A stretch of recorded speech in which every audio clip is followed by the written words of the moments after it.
Ssaabalabirizi wa gavumenti ategeezezza kkooti nti bwe Muzera Ali ng'omulambo omusango guno wammanga omusango Kabasanya omwana atanneetukishoto namba 1016 akatundu akokusatu n'akatundu akokuna n'akawaayiro C Act bagamba nti Muzera Ali wakati w'omwezi ogwokutaano 2024 n'omwezi ogw'omwenda 2024 eBweya mu Wakiso District wali ng'oli muzadde oba omuntu alabirira omwana gwolinako obuyinza Kintu Anisha wakola ebikola by'omukwano n'omwana Kintu Anisha ng'omwana alina emyaka 14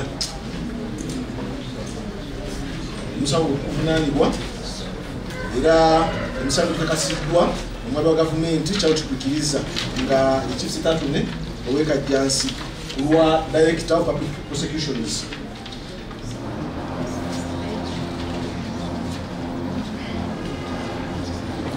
bakutegeeza nti Muzera Ali olunaku olwaleero osindikiddwa mu kkooti enkulu gye bajja okuwa olunaku lw'omutandika omusango okuwulibwa tonotono ku musango guno ogw'okuvunaanibwa Ssaabalabirizi wa gavumenti ategeeza ajja kweta obujulizi okukakasa ensonga zino wammanga nti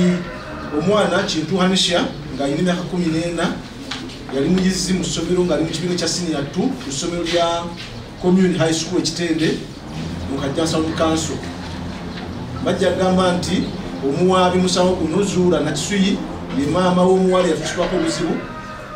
era nga yali mufumbo oba mufumbo eri Muzera Ali ng'alina n'abaana babiri nti avunaanibwa mu musango guno Muzera Ali gwe taata oli taata akuzizza omwana ono yatusibwako obuzibu era nga mubadde mubeera wamu ne maama we eBweya mu Kajjansi Council era nti omuwaabi musango guno Zuula Nakisuyi abadde abeera wamu n'omwana yatusibwako obuzibu n'abaana balala 4 beyava nabo mu bufumbo bulala era nga abawala bali basula mu kisenge kimu n'omuwala yatusibwako obuzibu nga basula ku kitanda kya double decker nti mu kiseera ekimu mu mwezi ogw'omwenda omuwaabi yategeezebwako abaana be nti igwavunaanibwa wali osobola n'oyingira mu kisenge kyabwe era n'okola ebikola by'omukwano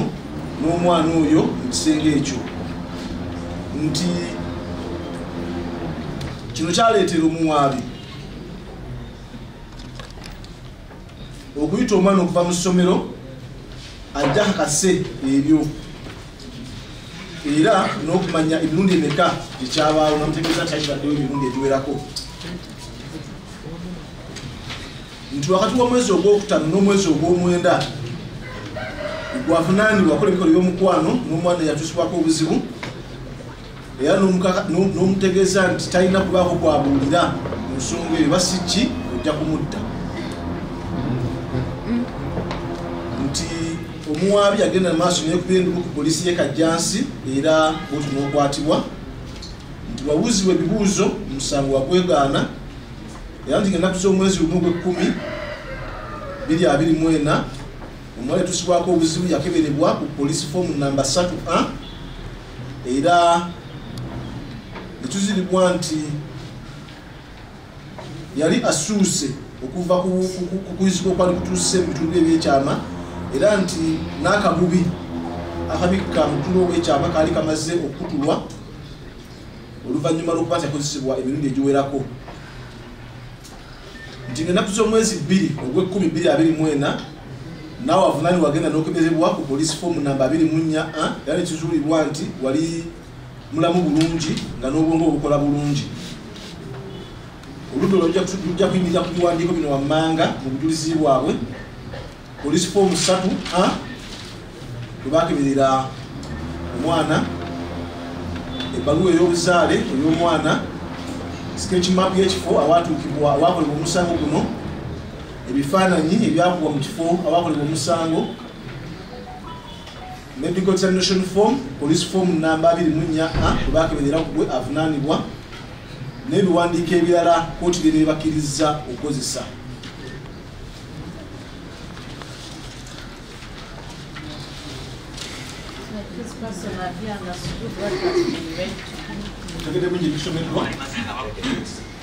So you are hereby committed to the High Court for trial and your further remanded till the next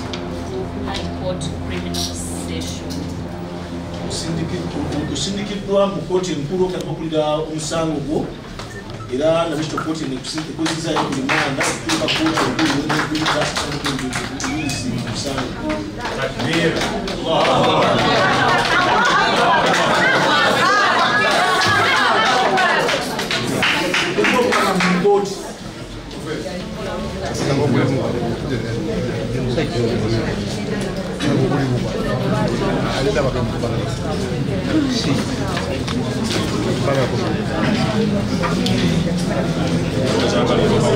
Peter Ali Moses,